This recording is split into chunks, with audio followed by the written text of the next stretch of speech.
Riemen van der Velde, ja, Marco van Basten. Is dit nou een echte stunt? Nou, dit stunt vind ik een beetje populair. Het is wel, ik ben heel blij verrast, maar ik zeg ze.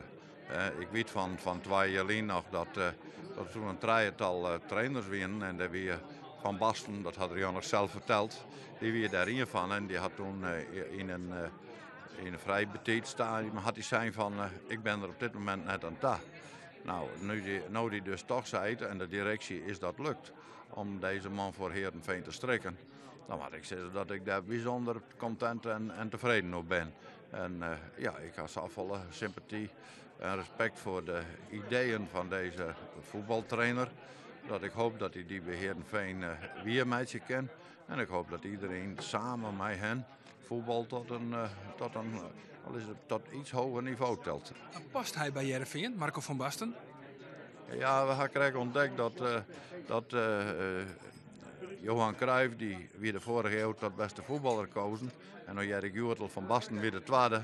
Was de Abe vergeten, maar dat weer in de vorige eeuw de allerbeste. Dat had die Hollanders met elkaar verdienen. Maar toen wij later ontdekten dat Johan Cruijff ik Friese ouderen hier, dan hebben Jan nog ontdekt dat Van Basten ik een Frieske mem had. Ach, daar zitten we voor in. Dat moet lukken. Daar zit ik net een meter door in. Maar Van Basten nou, bij Sportclub Heerenveen leidt het net voor jou ook wel een beetje in de lijn der verwachting. Ik bedoel, kan met jou het maat of ging je het eigenlijk wel een beetje verwachten, San Namme? Nee, ik vind dat de heren van de directie en raad van commissarissen mij prettig verrast hebben. Dus dat is ik wel eens oors, maar in dit geval weer het heel prettig. Vanzelfs, Marco van Basten, groot voetballer, we zijn correct al. Aan de andere kant, als trainer moet hij het eigenlijk alleen nog zien liet, hè? Nou, dat zijn 2 dingen. Hè. Dat is trainen en coachen. Nou, het trainen, ik denk dat de bij Heerenveen heel veel ondersteuning had. Wij gaan een aardig niveau bereikt. En als adviseur, Johan Hansma zelf een hard voetballer.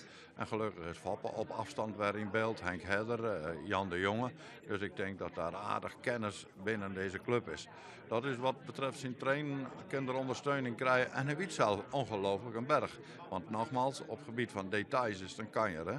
Nou, dan hebben we de coaching. Daar had het en het samenstellen van het team. Daar had het bewezen bij het Nederlands elftal. Daar hadden we weer meer dan fantastisch. Hè? Wat we jongen in Oostenrijk en Zwitserland. Toen wij Frankrijk en Italië versleen hadden. Dat weer zo verschrikkelijk mooi voetbal. Nou, dat hoeven we net iedere week hier te zien. Ja? Maar als we het een aantal keren joggen, dan ben ik al content. En ik hoop dat er in die richting werken wil. Nou hebben we jou 1 keer in de maand hebben we jou Oerlis, met Foppe de Haan en met Johan Hansma. En dan wordt er vanzelfs vooral over voetbal praten en ook hoe mogelijke nieuwe trainers. Maar toch, stiet deze naam van Marco van Basten dan ook op dat lijstje? Kwam hij direct te sprake? Het is natuurlijk logisch. Dat is een nieuw overlegorgaan met Johan Hansma en Foppe. Nou, dat staat nog wat in de banners gewoon om het zo te zeggen. Dat is correct begaan. Dus daar kan ik op dit moment nog net de volle conclusies aan verbinden en ik net de volle oorzetten. Maar kwamen de namen van Marco van Basten wel op tafel dan? Laat ik duidelijk wijzen dat Marco van Basten, de aanname van Marco van Basten buiten mij omgang is. Het weer voor mij, toen ik het dit weekend jedde, een prettige verrassing. Dankjewel.